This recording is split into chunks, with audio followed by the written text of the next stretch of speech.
Welcome back. We're getting right back into it here in the 5th round. This is the 9th overall pick in the 5th round, the 144th overall pick in the Raider Dave.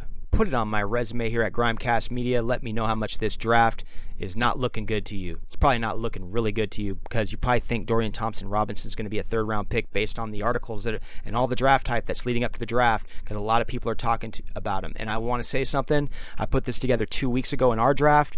This is what I presented to my league as far as why we're drafting him. And I did see an article this morning that said Raiders tap local talents. Want to be very clear. This is what I wrote 2 weeks ago because the kids from Vegas, I lined everything up for this pick, and this is what I presented to my league. So basically it's like a fantasy football league when you really look at it. It's a great game, and then my buddy even called me last night to compliment me on some draft picks because he can see everything online. You know, not on YouTube, but on this website that we work off of. So therefore, he was just telling me, he goes, Dave, dude, I'm telling you, like next Saturday, a week from tomorrow, he goes, you're going to have a blast watching the draft, watching these players fall off the board, because he really liked a lot of draft picks. Our undrafted free agent class just came through, so I can't wait to share that list. But anyway, let's get into what we were thinking and why we drafted Dorian Thompson-Robinson, DTR, the dynamic playmaker. Oh, well, let's just start with what we wrote here. The Raiders tap local talent off the board on day 3 and drafting quarterback Dorian Thompson-Robinson, DTR, a dynamic playmaker with supreme athleticism. For 5 years, he was a starting quarterback at UCLA with 48 games played at quarterback. Last season, he tabulated 3,169 passing yards, 27 touchdowns, 12 rushing touchdowns, and 10 interceptions. At 39 touchdowns and a 10 interception turnover ratio right there. So Ian Cummings had some positive things talking about his strength, athleticism. It's one that will undoubtedly keep him in the league. In the modern NFL, elite creation capacity is increasingly more valuable in backup QBs, and Thompson-Robinson has that. On top of that, he also brings above-average arm talent and great competitive toughness and a functional floor as a processor that comes with his experience. So I want to say something. Arm strength really stands out to me. I mean, the 62-mile-an-hour fastball with velocity that they tested him on at the combine, and that he was able to showcase. Coffee burp. He was able to showcase that. So I think that was like second, or if he beat out Josh Allen a few years back. Remember when Josh Allen was drafted? Man, they were comparing his arm strength to John Elway. So if he has good zip on the ball and good velocity and basically throws a laser, I'm intrigued, dude. I'm intrigued, and I want to see how this dude's talent could translate in the NFL. So let's get to his PFF grade. He got a PFF overall grade of 74.8. He's got his best, great velocity, high character, big arm, very athletic runner, creative element to his game, can climb the pocket with quick feet and accelerate to separate and avoid sacks. Eyes are always downfield. His worst was versus USC, lacking some accuracy and decision-making at times. Something I kind of looked past there. Rivalry game, intense moment. And I live out here in Southern California. I'm a USC guy. I'm a USC fan. I don't really follow USC like I used to. I'm still pissed about what they did to Reggie Bush and how they broke up that team. I'm still pissed about that. That pissed me off. But anyway, projection date. And I used to watch college football every Saturday. I enjoy college football. Don't get me wrong, but some of the politics behind it, dude, it's a real turnoff, man. I'm all about the game of football, man. I love the game, man.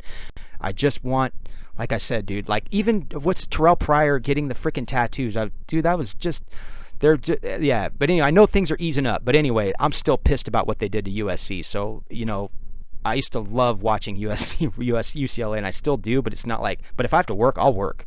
I'll work on a Saturday. It's all good. I even worked a couple Sundays last year, dude. I was a little pissed at the Raiders. So, projection, day 3 could be a sleeper. Stock is rising. Let's get to our final conclusion here. And I rushed this pick in, so my PDF kind of came screwed up. I remember when I sent this to my cousin. He's like, why'd you send me 8 pages of blank PDF? We only have like 2 pages filled, and you sent me 8 pages of blank PDF. Is there any way you can change that? Because I was sending my cousin all the draft picks as I was making them. Like, hey, dude, check this guy out. Nobody's talking about him. Check this guy out. Nobody's talking about him. And I can't wait till we get to the 6th round.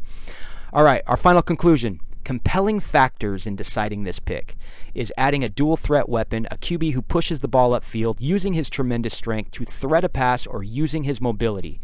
Sometimes hurdling defenders, you've seen him do that on film, and he has, I think, a 32.5-inch vertical, so the dude's got the hops there. He understands the pressure, is rarely sacked, and finds the check down receiver at the right time after progressing the entire field. great thing I want to talk about right there. The fact that he doesn't rush into his check down, the fact that he keeps his eyes downfield, something I'm really glued on when it comes to the quarterback position. That's how you extend plays at the next level, man. Confidence. I'm just going to use the word confidence. Your confidence within your own body, your own, with what's going on all around you. I watched him in the pocket, dude, literally make some shoulder fakes, elude some pressure, extend the play, keep his eyes downfield, and then go with the check down receiver. And he had one of the better receiving backs out of the league, who's getting drafted in the second round in the second round. I have him on my mock in the second round. So, all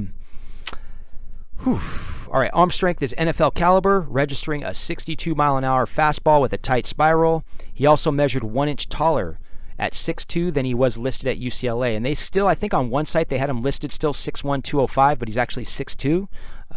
He completed nearly 70% of his passes, and we already know the stat numbers there. His completion percentage ranked 6th in the nation. The hometown human highlight reel is back in silver and black. Welcome to the Las Vegas Raiders, and that's what we thought of Dorian Thompson-Robinson, DTR, the quarterback, dynamic quarterback out of UCLA. Let me know what you think. If he's a backup, is he a starter? I think anytime you got arm strength like that, keep your eyes downfield, you're able to extend plays. I think you got a shot in the NFL, man, especially with what teams are doing these days. You see Patrick Mahomes out there. I mean, he's throwing literally like shuffle pass. I can't even call it a shuffle pass. I mean, he's literally throwing passes I used to goof off with. I used to goof off throwing the football when I was in the 7th grade. I see Patrick Mahomes literally doing that on the field, like tossing underhand passes to players. He's a risk taker. So I think that's where teams are going, and teams are looking for that. Jalen Hurts, he was more of like a design play. I mean, Jalen Hurts isn't doing what Patrick Mahomes is doing. However, I like Jalen Hurts a lot, man. I really like Jalen Hurts. He's a great player. Jalen Hurts is just more to the script, whereas Patrick Mahomes, he's going to do anything and everything to make a play happen. And what's crazy, I just read about Mahomes, his ankle's still messing with him. I don't know if that's a false report, but they said he's still kind of gimpy on that ankle. That's crazy that he played through all that. Even though I thought the Bengals were the better team, the dude was hobbling on that ankle, man. But anyway, this is where we're going with quarterback. Let's get into this, dude. Let me know what you think. We're going to move along here. We're going to get our last pick of the 5th round in here very shortly. And I hope you stick around and sub up, like the content, or hopefully it pops up in your feed, because like I said, the algorithm is a little sleepy when it comes to GrimeCast Media, because we have not been putting out content. So we are trying to wakey the algorithm. Let's go, baby.